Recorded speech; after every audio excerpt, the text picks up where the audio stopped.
Сәлеметсіздер ме? Бүгінгі өтетін тақырыбымыз дүниежүзілік шаруашылықтың салаларын орналастыру факторлары.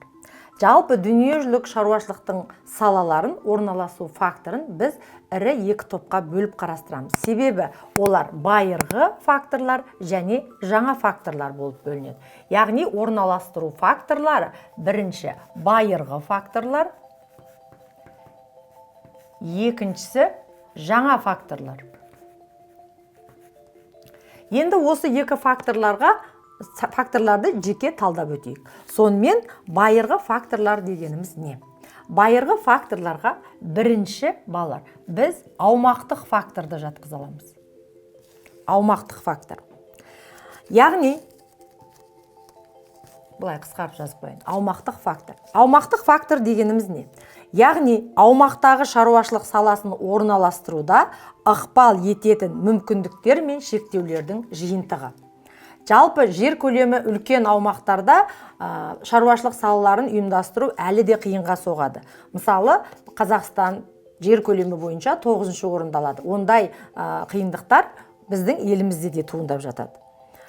Екінші фактор ол экономикалық, географиялық жағдай. Мен оны ЕГЖ деп қысқартып жазайын. Экономикалық, географиялық жағдай. Жалпы, аумақтың экономикалық, географиялық орнының шаруашылық саласына орналасуына ықпалы деген сөз. Жалпы біз бұны ЕГЖ-ның қолайлы және қолайсыз жағы бар.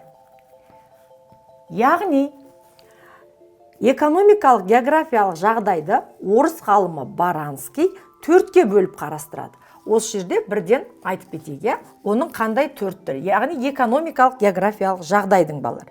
Бірінші ол орталық, екіншіден ол тысқары, үшіншіден ол көршілік, төртіншіден ол теңіз маңы. Бұл төрт экономикалық, географиялық жағдайдың көрсеткішін бөлген орыс ғалымы Баранский. Ал енді қараңыздар, жалпы орталықта орналасуы, ол жерде шаруашылық салаларын орналастыру өте тиімді, және теңіз маңында да өте тиімді. Ал енді тысқары, яғни перифериялық елдерде бұл кішкене қиындық туғызады. Жаңа экономикалық, географиялық жағдайының орны бойынша. Жалпы орталық пен теңіз маңы өте қолайлы экономикалық, географиялық жағдай болып саналады екен. Үшінші балалар, бұл табиғи ресурстық фактор.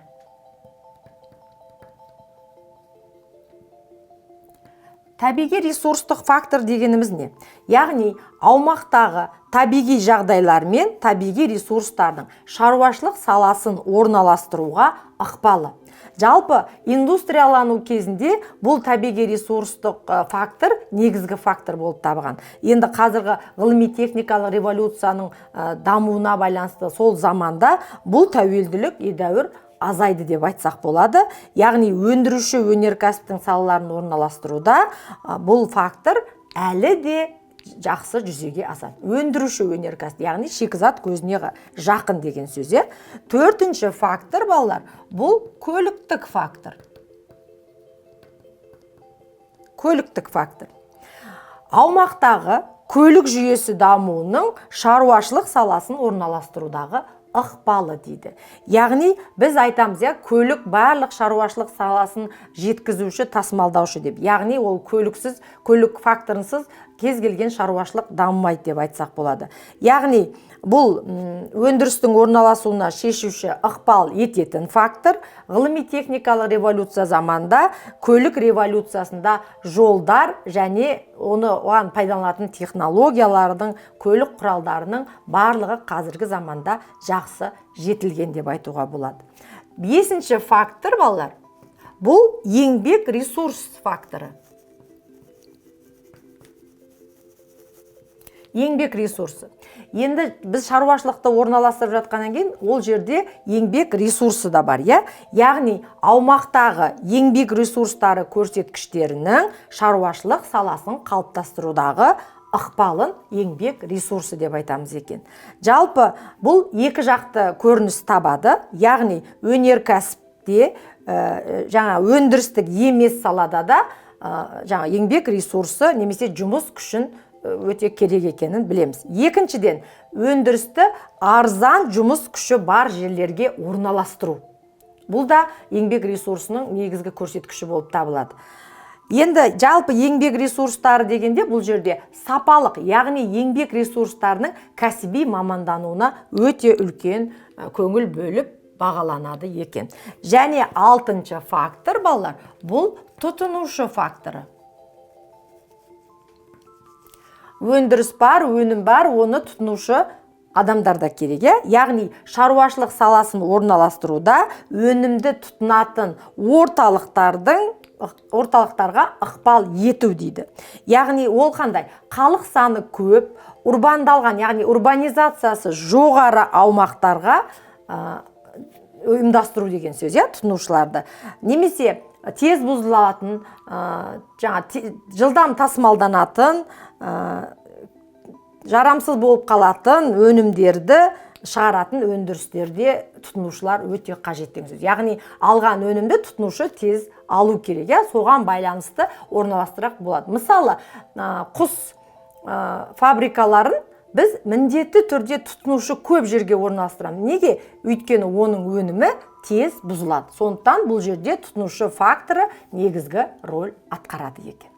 Ал енді бұл біздің байырғы салалар екен. Факторлар. Енді біз жаңа факторларға келетін болсақ, бұл жерде біз екі түрлі факторды айтамыз екен. Бірінші фактор ол ғылымға негізделу.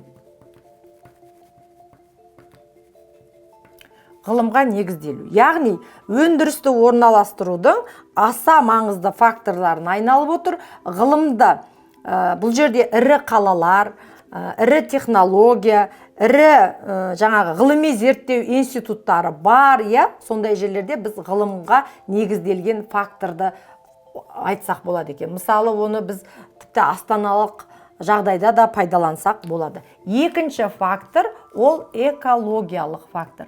Балалар, бұл кез келген өндірісті шаруашылық саласын ұйымдастырғанда экологиялық фактор негізгі роль атқару керек. Яғни қазіргі уақытта ол негізгі маңызды факторлардың бірі. Яғни өнеркәсіпті жоғары урбандалған аудандардан жаңағы қоршаған ортаны сақтау мақсатында олардан тысқары жерде орналастыру, ірі қалалардың маңынан, сондай-ақ қандай? Жаңа ауа райы бұзылмайтын, ауа, жел өтіп отыратын жерлерде өнеркәсіптерді орналастыру керек. Бұл, яғни, кез келген өнеркәсіп салаларын ұйымдастыруда негізгі факторлардың бірі екен. Сонымен, бүгінгі сабақты қорытындылайтын болсақ, жалпы кез келген шаруашылық салаларын ұйымдастыруда біз осы факторларға негізделіп ұйымдастырылады екен. Олар сипатына қарай байырғы және жаңа деп бөлінді. Яғни бұл факторлардың бәрі тек бір салада емес, бірнеше фактор барлық салада болуы мүмкін екен. Жалпы осы екі түрлі типтегі факторларды біліп жүруіміз керек. Яғни ол шаруашылықтың орналасу факторлары екен. Сонымен сабақ түсіндікті болса, мен сіздермен қоштасамын. Сау болыңыздар.